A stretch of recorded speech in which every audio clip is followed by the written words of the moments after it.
Assalamualaikum warahmatullahi wabarakatuh. Perkenalkan, nama saya Nurul Afdalia Adam dari jurusan Kimia B. Baiklah, pada kesempatan kali ini saya akan menjelaskan tentang diksi atau pemilihan kata. Diksi ialah suatu pemilihan kata yang tepat dan sesuai dengan penggunaannya dalam menyampaikan ungkapan, ide, ataupun cerita yang meliputi gaya bahasa, ungkapan, pemilihan kata, dan lain-lain sehingga didapatkan efek yang sesuai dengan yang kita inginkan. Adapun jenis-jenis dari diksi itu sendiri, yang pertama yaitu sinonim. Sinonim ialah suatu kata yang berbeda namun memiliki arti atau makna yang sama. Sinonim biasa disebut dengan padanan makna ataupun padanan kata. Adapun contoh-contoh dari sinonim yaitu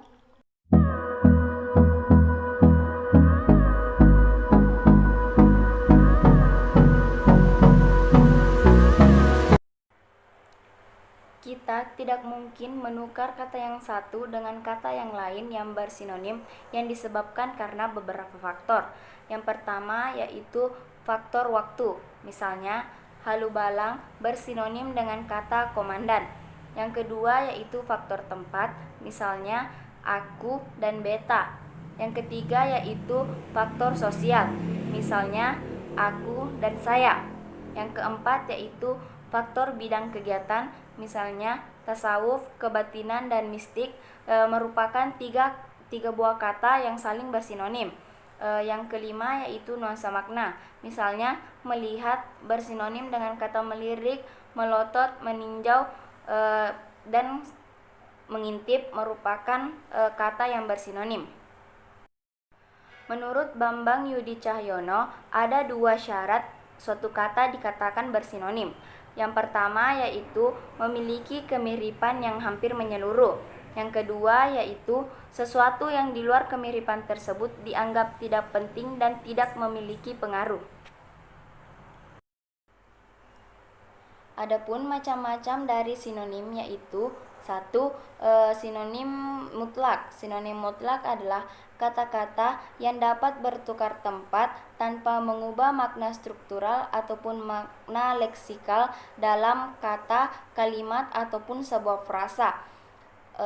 Sinonim mutlak biasa juga disebut dengan sinonim netral. Adapun contoh-contoh sinonim mutlak antara lain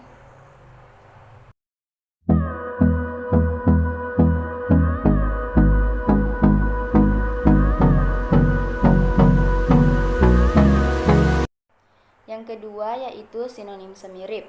Sinonim semirip ialah kata-kata yang dapat bertukar tempat dalam suatu konsep kebahasaan tertentu tanpa mengubah makna struktural dan makna leksikal yang terdapat dalam kata, frasa, ataupun kalimat. Adapun contoh dari sinonim semirip antara lain Hold me close till I get up. Time is barely on our side. Yang ketiga yaitu sinonim selingkung. Sinonim selingkung adalah kata-kata yang dapat saling menggantikan dalam satu konsep kebahasaan, tentu saja secara struktural dan secara leksikal. Adapun contoh dari sinonim selingkung adalah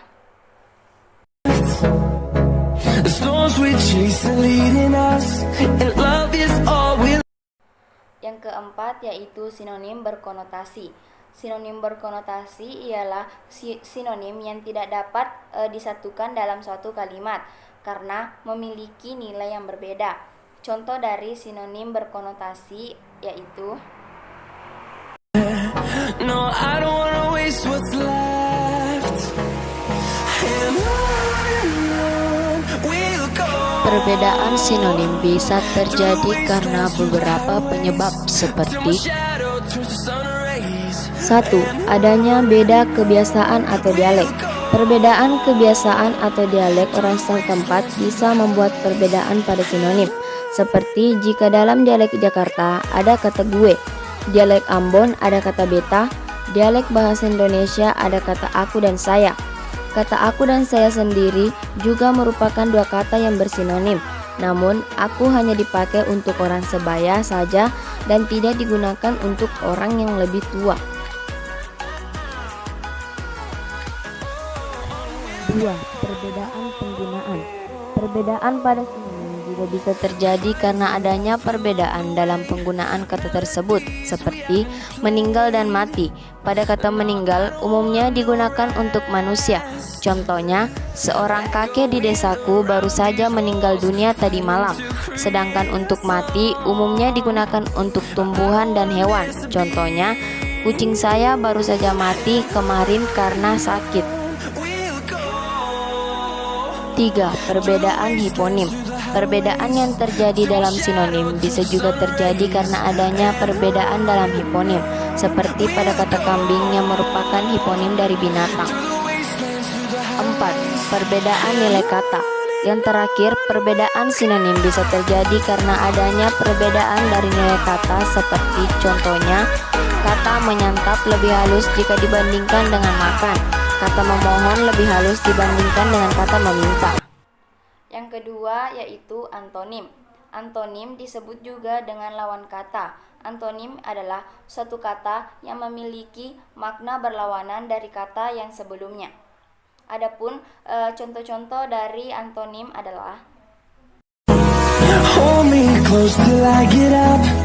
Time is barely on our side. Adapun macam-macam dari antonim yaitu 1. Antonim komplementer. Antonim komplementer yaitu pasangan kata yang saling melengkapi. Maksud saling melengkapi di sini yaitu suatu kata tidaklah lengkap ataupun tidak sempurna tanpa dibarengi oleh kata ataupun antonim dari kata tersebut. Adapun contoh dari antonim komplementer yaitu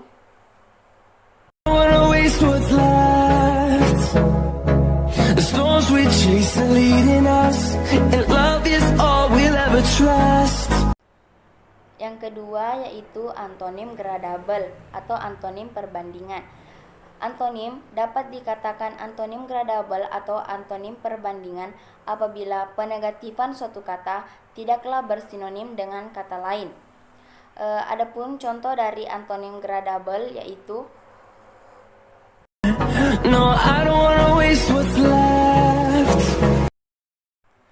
Namun demikian, satu hal yang perlu diperhatikan dan juga dianggap benar mengenai antonim-antonim yang merupakan pasangan gradabel ini ialah kelebihan sesuatu merupakan kekurangan dari sesuatu yang lainnya.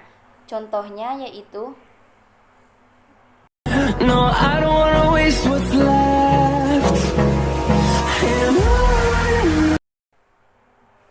Yang ketiga yaitu antonim relasional.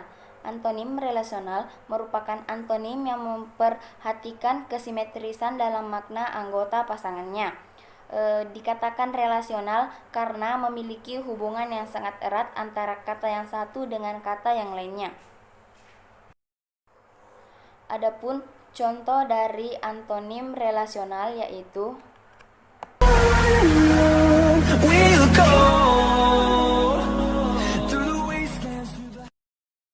Yang keempat yaitu antonim resiprokal.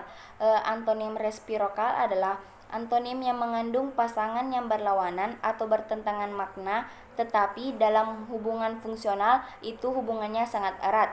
Hubungan ini justru termasuk hubungan timbal balik. Antonim inilah yang disebut dengan antonim resiprokal.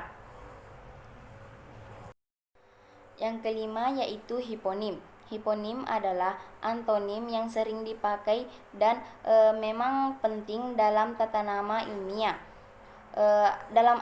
Dalam hiponim ini sebenarnya salah satu pasangan kata itu tidaklah berlawanan ataupun bertentangan sepenuhnya dari suatu kata dan dengan kata lain, tetapi justru yang satu mencakup dengan yang lain. Hold me close till I get up. Time is barely on our side. Yang ketiga yaitu homonim.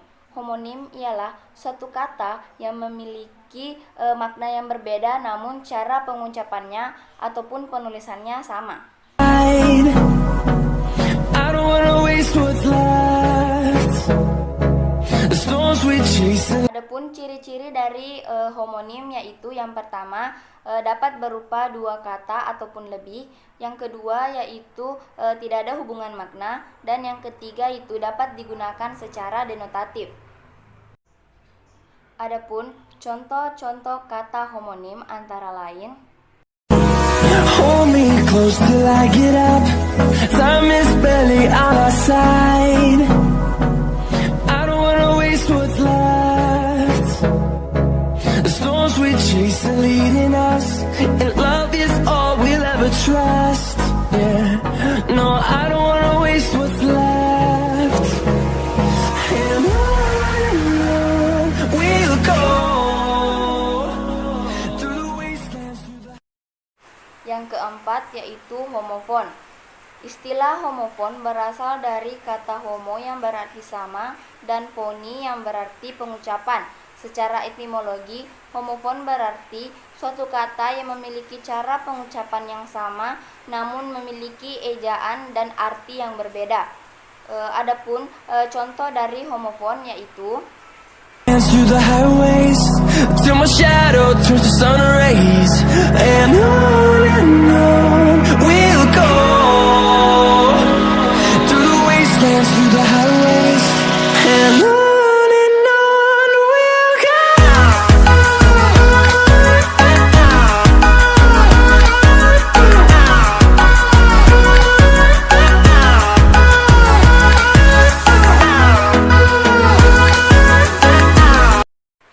Yang kelima yaitu homograf. Homograf berasal dari kata homo yang berarti sama dan graf yang berarti penulisan. Sehingga homograf berarti suatu kata yang memiliki penulisan atau ejaan yang sama namun memiliki pengucapan ataupun pelafalan yang berbeda. Adapun contoh kata dari homograf yaitu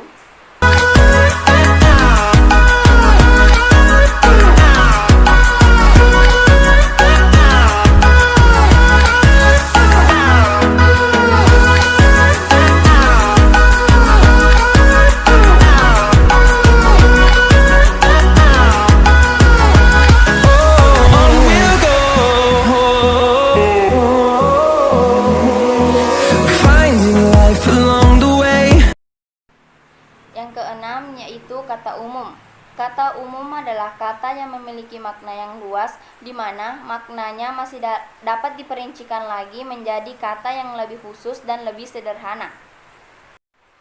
Yang ketujuh yaitu kata khusus. Kata khusus yaitu kata yang tidak dapat dijabarkan lagi dan memiliki makna yang sangat sempit. Adapun contoh dari kata khusus dan kata umum adalah